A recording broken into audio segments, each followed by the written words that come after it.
Muy buenas noches, sean bienvenidas y bienvenidos a la Universidad Continental. Reciban un cordial saludo de todas sus autoridades y personal administrativo. Esta noche especial para la Facultad de Derecho, puesto de que se continúa con el ciclo de conferencias y eventos especiales, también a propósito de la conmemoración de los 15 años de nuestra universidad. En esta noche habrá la conferencia magistral y distinción como docente honorífico del doctor Antonio Agustín Aljure Salame. Muy buenas noches a todos. No puedo empezar sin dar un especial agradecimiento a las autoridades de la universidad, primero por la invitación, segundo por la acogida y tercero por la generosidad al reconocerme como profesor honorario y al entregarme esta medalla, de manera que de verdad que muchísimas gracias, no lo tenía, mejor dicho me sorprende muy gratamente, muchas gracias especiales a ustedes, muy gentiles. ¿Qué les puedo decir como introducción del arbitraje internacional?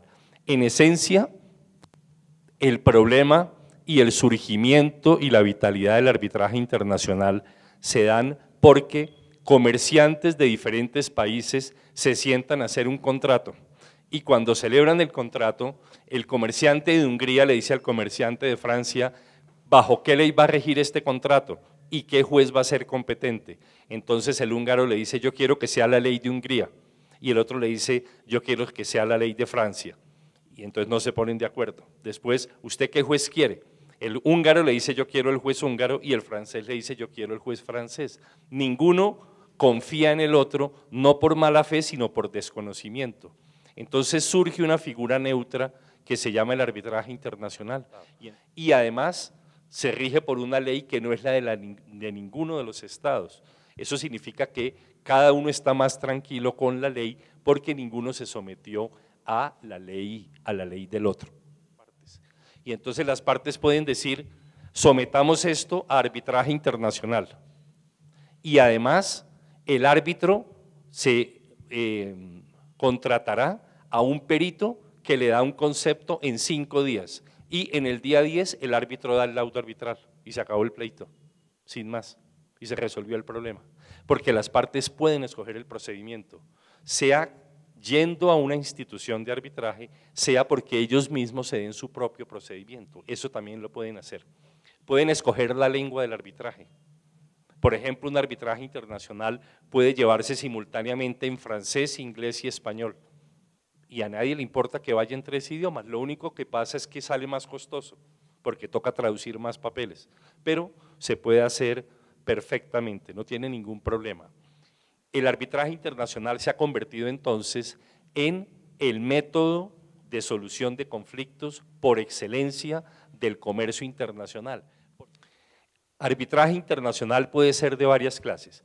Primero, arbitraje internacional y arbitraje nacional. Generalmente, esto está aceptado por la comunidad internacional, hay arbitraje internacional o se puede pactar arbitraje internacional cuando las partes tienen su domicilio en estados diferentes. Fíjense que aquí no importa para nada la nacionalidad, queda soslayada perfectamente. Un segundo camino que es prácticamente universal es que las partes tengan el domicilio en el mismo país, pero el cumplimiento de las obligaciones del contrato se dé por fuera del domicilio de las partes. Y la tercera hipótesis que es universal para pactar arbitraje internacional es la que se llama cuando se afectan los intereses del comercio internacional. Y eso es una jurisprudencia francesa del año 27 que hace un criterio económico, este criterio no es jurídico sino económico, y se da cuando como consecuencia del contrato entre las partes pasaron por una frontera internacional servicios, capitales o bienes. Una segunda clasificación tiene que ver con el arbitraje contractual y el arbitraje judicial.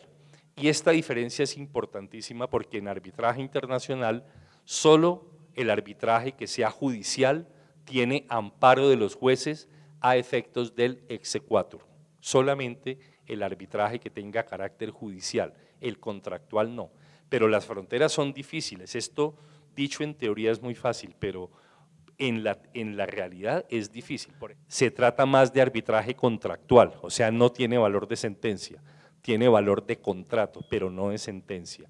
Porque en la práctica, para que haya arbitraje, pues en general las partes escogen la terminología arbitraje, escogen un procedimiento, en fin, es una cosa un poco más compleja, pero se puede confundir muy fácilmente porque hay tercero, resuelve una diferencia y es obligatorio. La diferencia jurídica está en que si es arbitraje contractual, lo que dice el tercero es una adición al contrato, pero no una sentencia sobre el contrato. Si es judicial, es una sentencia sobre el contrato. Esa es la diferencia. Otra diferencia en el arbitraje internacional es el arbitraje en derecho y el arbitraje en equidad. El arbitraje en equidad se conoce con la fórmula ex equo e bono, de acuerdo con lo mejor y lo más conveniente, pero se utiliza mucho la fórmula, ustedes la pueden ver en libros, no es lengua muerta, ex equo e bono. La otra diferencia es común con el arbitraje nacional, no me voy a detener mucho, y es el arbitraje técnico. En el arbitraje técnico, las partes tienen una diferencia estrictamente técnica y resuelto lo técnico, queda resuelto lo jurídico. El segundo tema que vamos a ver es el pacto arbitral. El pacto arbitral es el contrato por el cual las partes acuerdan o convienen que sus diferencias la van a llevar a arbitraje. El pacto arbitral se aprecia como un contrato autónomo del contrato mismo a que accede ese pacto arbitral. Eso se llama la autonomía del pacto arbitral. Eso además permite cosas curiosas como que el pacto arbitral, por ejemplo, en la cláusula 49 dicen, este pacto arbitral está regido por la ley de España y el contrato sobre venta de aguardiente está regido por la ley colombiana. Es decir, que leyes distintas regulen, una, el contrato principal y otra, el pacto arbitral. Y además tiene un efecto que se conoce con el aforismo competence competence, competencia de la competencia, es una expresión alemana para determinar ese principio o ese efecto de la autonomía del pacto arbitral. Otro problema que plantea el pacto arbitral es el de la nulidad y la validez. El pacto arbitral, como es un contrato independiente del contrato principal, su nulidad y su validez están reguladas en una convención que es la Convención de Nueva York de 1958. Entonces, en esa convención se dice que el pacto arbitral se rige por la ley que las partes quieran, lo que quieran. Por eso les decía antes que una ley puede regir el pacto arbitral y otra ley el contrato principal. Entonces, la Convención de Nueva York dice, las partes pueden escoger la ley aplicable a el pacto arbitral, pero además, si las partes no dicen nada, para saber si el pacto arbitral es nulo o es válido, se escoge la ley de la sede arbitral, es decir, la ley donde las partes dijeron que el arbitraje se iba a desarrollar, que iba a tener lugar. Entonces, nunca va a quedar huérfano de ley el pacto arbitral porque siempre se va a saber cuál es la ley que se le aplica al pacto arbitral. Entonces, no vayan a confundir el pacto arbitral como contrato del contrato principal al que accede el pacto arbitral. Son dos cosas completamente distintas. En tercer lugar, o el último problema que plantea el pacto arbitral es que es una cosa muy curiosa del derecho internacional y es la extensión de la validez del pacto arbitral a situaciones que no estaban convenidas en el pacto y solo pasa en derecho internacional, no pasa en derecho nacional. Es en derecho internacional la violación del principio res inter alios acta. Ese principio significa que los contratos solo rigen entre las partes que lo firmaron, no más, no puede tener efectos distintos a las partes. El tercer tema es el de la constitución del tribunal arbitral, el procedimiento y la escogencia de los árbitros. En ese tema también aparecen varias curiosidades. Miren esta primera curiosidad. En el arbitraje internacional, en derecho, ¿ustedes qué pensarían? ¿El árbitro tiene que ser abogado titulado de un país o no? ¿No? ¿O sí tiene que ser abogado titulado? ¿Sí? La respuesta es que no. En arbitraje internacional en derecho se puede escoger un árbitro que no sea abogado. No digo que esté prohibido que sea abogado, sino ¿por qué razón? Porque en arbitraje internacional el mejor guardián del interés es la parte. En arbitraje internacional el Estado no se comporta como un papá de la compañía que viene a protegerla, sino que dice cada persona es guardián de su propio interés. En arbitraje internacional es importante que sea independiente y que además sea imparcial, y por eso se le escribe, se le obliga en un formulario a que diga qué circunstancias pueden alterar su neutralidad, imparcialidad e independencia. Eso en relación con los árbitros. El procedimiento de los tribunales arbitrales es una cosa que es completamente revolucionaria frente a los procesos locales. Miren las características que tiene un reglamento arbitral internacional. Primero, es pequeño, es breve, puede estar en 30 artículos. Todo el Código de Procedimiento Civil de nosotros, que son 700 artículos, en un reglamento arbitral estándar está en 30 artículos. En segundo lugar, se regula por principios y no por reglamento. Eso quiere decir que no se da el detalle de lo que toca hacer, sino dice las partes podrán cada una nombrar su propio perito y los árbitros verán para que haya equilibrio entre las partes. Pero no tiene que hacer juramentos, no tiene que traer nada autenticado, sino cada parte trae su propio perito. Entonces se reglamenta por principios generales y no se reglamenta detalle de nada. En tercer lugar, son supletivos. Casi todos los reglamentos dicen, salvo que las partes acuerden otra cosa, coma, los testigos, tal consecuencia. Todos son supletivos. Entonces uno se sienta, por ejemplo, en el pleito entre los dos y tomamos el reglamento de la Cámara de Comercio Internacional de París. Y entonces decimos, vamos a aplicar este reglamento con excepción de los artículos 7, 8 y 9 que vamos a redactar entre los dos de esta forma. Y quedó armado un reglamento de 30 artículos, 27 que vienen de la Cámara de Comercio Internacional de París y 3 que convinimos nosotros y excluyen a 3 originales del reglamento de la CCI. Entonces eso hace que en el arbitraje internacional los procedimientos estén desprovistos de ritualidades, de sacramentalidades y de protocolos. También aquí se ve el problema de la sede arbitral, ese es muy importante. La sede arbitral es que las partes dicen yo quiero que mi arbitraje se lleve a cabo en la ciudad de Nueva York. La sede arbitral puede no coincidir con el sitio donde se llevan a cabo las pruebas y las audiencias. Generalmente coinciden, pero pueden no coincidir. Pero lo importante acá es que el concepto jurídico de sede arbitral es el que las partes escogieron, no donde materialmente se lleve a cabo el arbitraje. Bueno, pasamos al último tema, la cuarta parte, que es el laudo arbitral mismo, el laudo arbitral. Y aquí también nos salimos completamente del derecho nacional.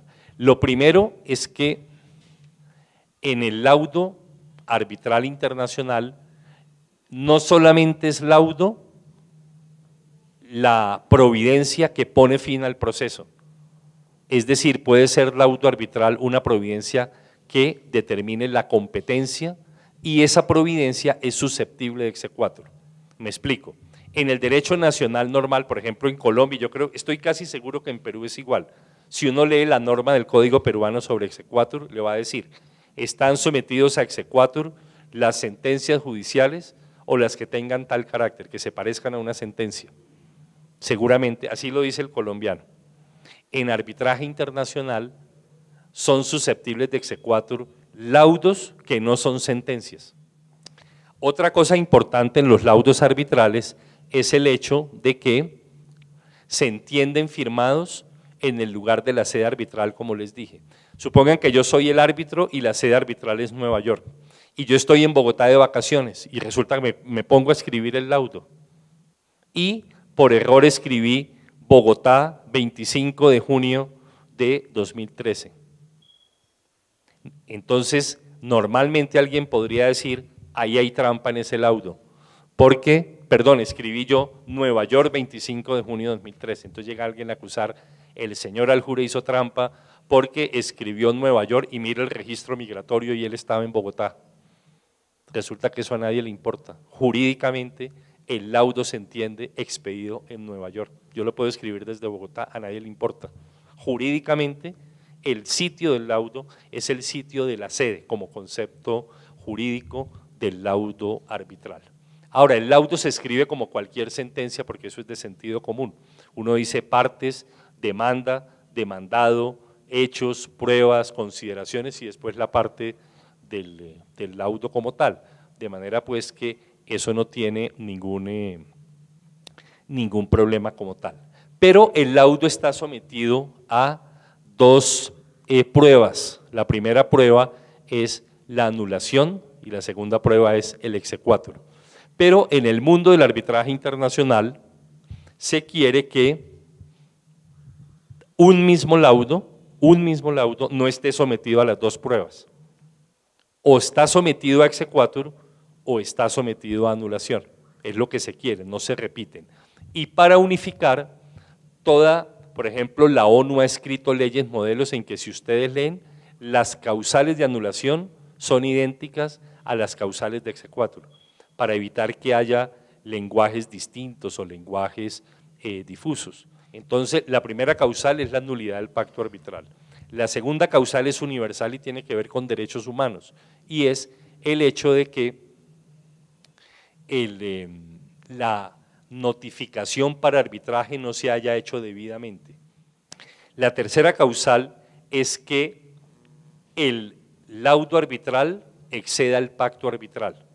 Acá tienen que tener mucho cuidado porque en el derecho interno, y seguramente es como en Colombia, la congruencia de un fallo se ve en la sentencia y las pretensiones de la demanda. Ahí es congruente. En el arbitraje internacional no. En el arbitraje internacional se ve el pacto arbitral, que es el contrato por el que se llega a arbitraje, y el laudo arbitral. No se tienen en cuenta pretensiones. Entonces, la causal dice, si el laudo excede el pacto arbitral, el juez del exequatur, y esto también es revolucionario, puede decir en la sentencia de exequatur, aplíquese en Perú la causal 1, 2 y 3 del laudo arbitral, porque están dentro del pacto arbitral, pero el número 4 no, porque está por fuera del pacto arbitral. La cuarta causal es que el tribunal arbitral no se haya constituido debidamente o que el procedimiento no haya sido el que las partes quisieran. Este es un requisito también universal y es procesal. Si en Colombia un juez tiene que seguir el proceso abreviado y utilizó el proceso verbal sumario, ese proceso es nulo, porque se fue por un proceso que no era. Así haya sido justo y le haya dado el triunfo al ganador, se anula, porque me fui por otro lado. Es una protección procesal y tiene que ver con el debido proceso. Y la otra causal, que es la última, también se tiene que declarar o se puede declarar de oficio por el árbitro, perdón, por el juez del exequatur, es el orden público. El orden público, ustedes lo deben haber estudiado, el orden público son las normas del derecho interno que por su especial trascendencia no pueden ser desconocidas por las partes, es decir, uno no puede negociar desplazando una norma que sea de orden público.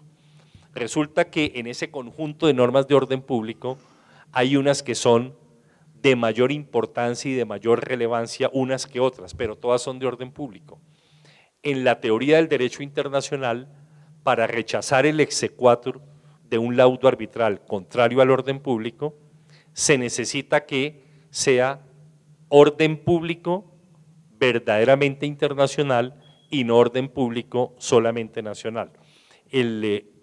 La norma, para que no olviden este principio, es toda norma de orden público en derecho internacional privado es de orden público en derecho interno, pero no toda norma de orden público en derecho interno es de orden público en derecho internacional privado. Para que opere el rechazo del exequatur de oficio, se necesita que la norma sea de orden público en derecho internacional privado, no de orden público en derecho interno.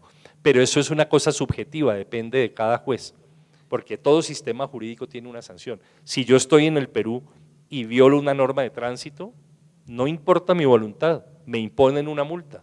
Y si cometo un delito, me meten a la cárcel, no depende de mi voluntad. Entonces Goldman dice, la sanción de la nueva lex mercatoria es el prestigio del comerciante. El comerciante que no cumpla con lo que dice el laudo arbitral o con lo que nos diga el contrato, queda desprestigiado y sale del circuito comercial. Y es verdad, el 95% de los laudos arbitrales proferidos por la Cámara de Comercio Internacional de París se cumplen de buena voluntad, sin que haya intervención del Estado. El gran debate entonces es este: ¿es verdaderamente la lex mercatoria un nuevo ordenamiento jurídico distinto a las leyes nacionales? Ese es un extremo.